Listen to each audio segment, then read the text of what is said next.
जो हमने यहाँ कार्यकारिणी का गठन किया हुआ है कि अभी तक जितनी पार्टियाँ हमारे देश में राजनीति कर रही हैं सब जातिगत राजनीति कर रही हैं, जबकि हमारा भारतवर्ष जो है, भारत देश जो है हिंदू राष्ट्र है और सनातन का देश है। जन्म से हर कोई सनातन ही होता है और पुरातन समय से लेकर चले तो कोई जाति नहीं थी, सिर्फ वर्ण व्यवस्थाएं थी। वर्ण व्यवस्थाएं पे ही सारा कार्य संचालित होता था। तो हमारे सनातन प्रजातंत्र दल का मूल उद्देश्य है कि वह वर्ण व्यवस्था फिर से लागू हो, सबको समान जो है अधिकार प्राप्त हो, किसी के साथ दुर्व्यवहार न हो और हर किसी को लाभ मिले। यही हमारे सनातन प्रजातंत्र दल का मुख्य उद्देश्य है। दूसरी चीज किसानों से संबंधित, शिक्षा से संबंधित और नारी शक्ति से संबंधित, नारी सुरक्षा से संबंधित इसमें जो है हमारी पार्टी और हमारे सारे पदाधिकारीगण, प्रदेश कमेटी, राष्ट्रीय कमेटी और सारे जिला कमेटी के पदाधिकारीगण जो है मिलकर एकजुट होकर बिना भेदभाव, बिना जातिगत सबके साथ एक दृष्टिकोण समन्वय बनाकर के हम सभी सनातनी हैं। जैसे उदाहरण तौर पर एक कबीला प्रथा चल रहा है, इसमें कुछ है जिसे लोग धर्म के नाम पे जानते हैं, मुस्लिम धर्म। वो कोई धर्म नहीं है, कबीला प्रथा है। उनमें एक चीज आपने देखा होगा, कोई ये नहीं कहता कि मैं फला जाति का हूँ, सब कहते हैं मैं मुस्लिम हूँ।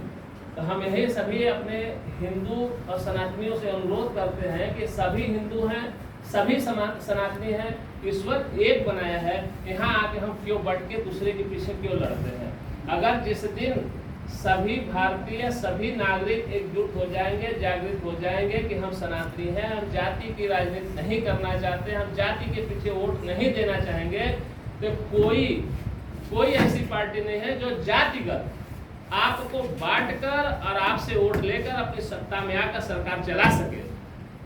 आज जिसे आप वोट दे रहे हैं जाति के नाम पर कि हमारे विधायक जी हैं, हमारे जाति के हैं, हम इनको वोट दे रहे हैं, पार्टी हमारी जाति के है, कल उनके दरवाजे चले जाइए किसी काम के लिए तो आपको मिलने का समय उनके पास नहीं होगा और आपको पहचानेंगे नहीं।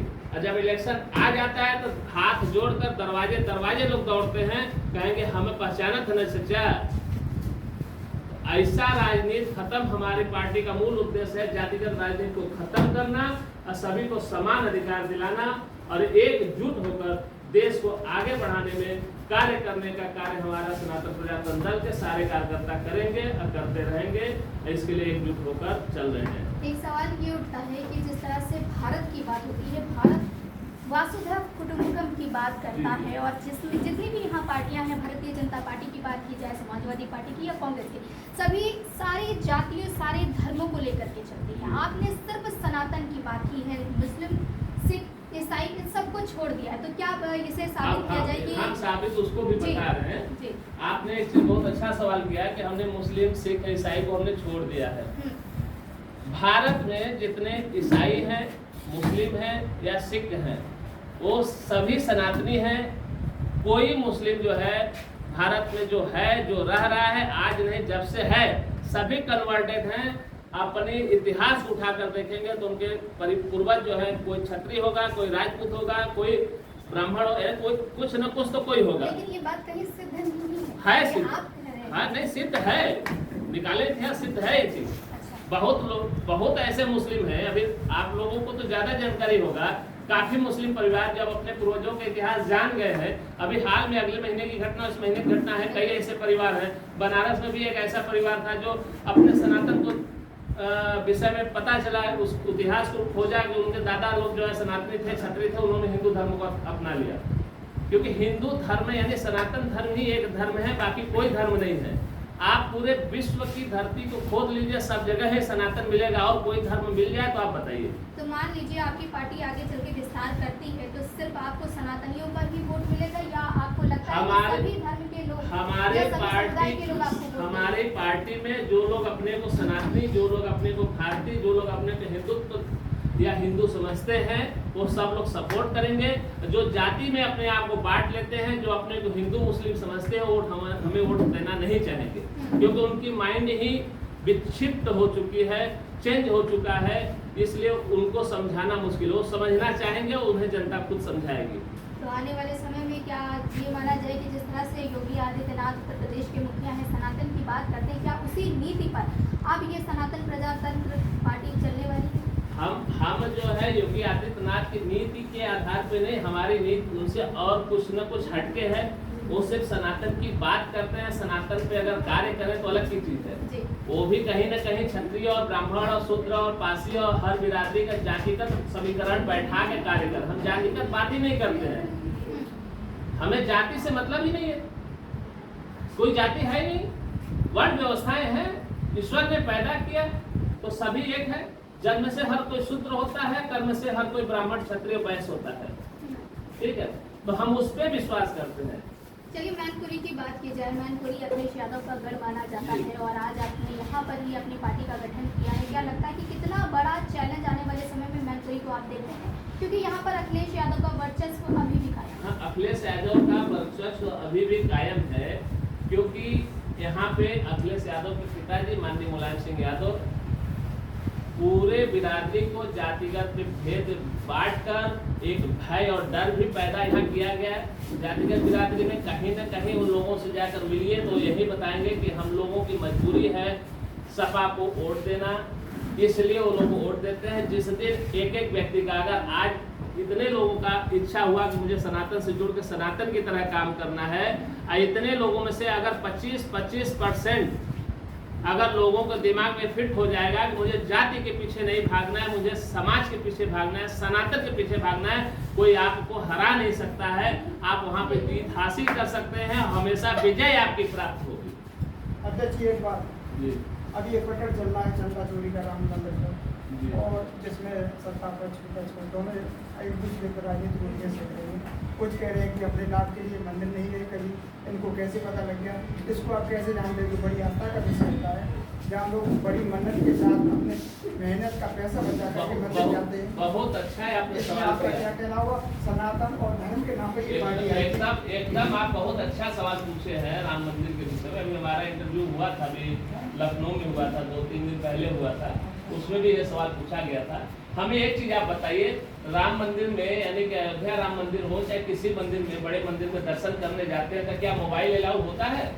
बड़े मंदिर तो नहीं होता है, नहीं ना होता है। चाहे बाके बिहारी मंदिर हो चाहे अयोध्या मंदिर, कहीं होता है मंदिर में मोबाइल अलाउ? कहीं नहीं होता है ना। फोटो तक नहीं खींच सकते, मोबाइल ले जाना मुश्किल है, ठीक है।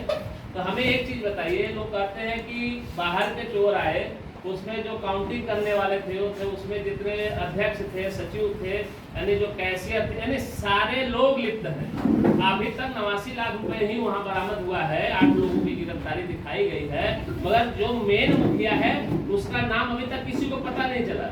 800 करोड़ रुपए की चोरी हुई और 800 में 89 लाख आया, तो क्या आया बताइए हमें। दूसरी बात, सीसीटीवी वहां हर चप्पे पे लगे हैं, इतनी बड़ी चोरी होगी सीसीटीवी में फुटेज ही नहीं है। इसका मतलब क्या है? मंदिर प्रबंधक के जितने कर्मचारी हैं सब उसमें लिप्त हैं, यहाँ तक कि जो इसमें सत्ता पक्ष में जो सत्ता में सरकार है, कहीं न कहीं सत्ता की सरकार को सारी घटनाओं का अंदर से पहले से बता रहा है।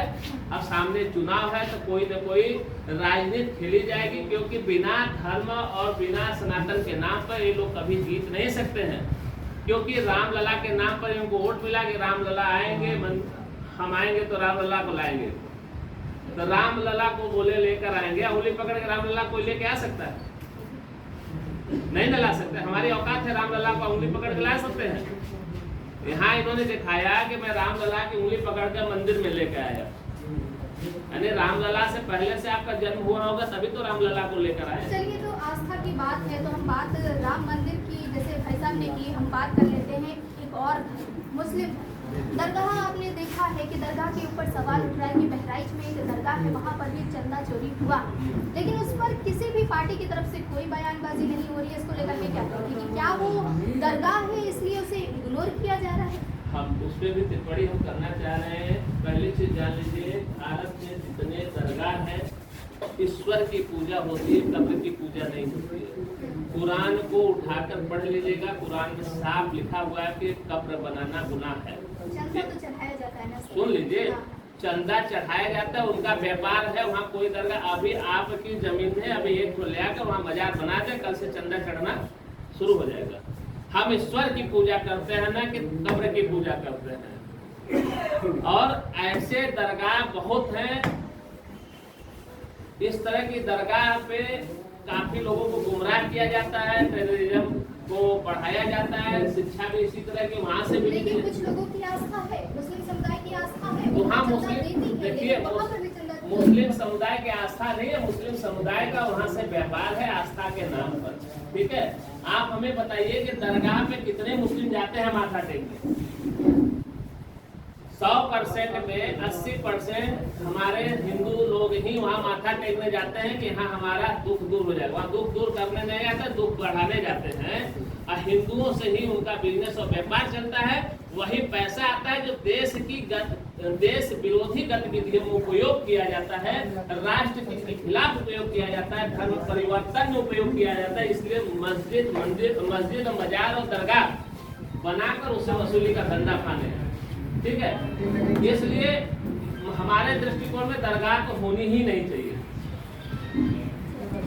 अध्यक्ष जी, 2027 में यूपी विधानसभा के चुनाव, क्या आपकी पार्टी इस चुनाव में हिस्सा लेगी और लेगी तो कितनी सीटों पर लेगी? हम 2027 के चुनाव में 403 सीट पर जो है चुनाव लड़ने की तैयारी कर रहे हैं। अभी तक 150 लोगों का नाम हमारे पास आ चुका है विधानसभा से टिकट के लिए, चुनाव लड़ने के लिए, जिसमें 35 से 40 लोगों की जो है प्रदेश कमेटी, हमारी राष्ट्रीय कमेटी मिलकर मंथन करके उनको फाइनलाइज कर चुके हैं हम लोग। मगर टारगेट हम लोग का 403 सीट पे चुनाव लड़ना है और अपने देश, अपने प्रदेश की जनता को ये दिखाना है और बताना है कि सही राजनीति क्या होती है। हमारे प्रदेश की जनता अगर समझदार होगी तो सनातन को चॉइस करेगी, सनातन के पक्ष में वोटिंग करेगी, तो सनातन का विजय होगा और उसका लाभ हर किसी को मिलेगा।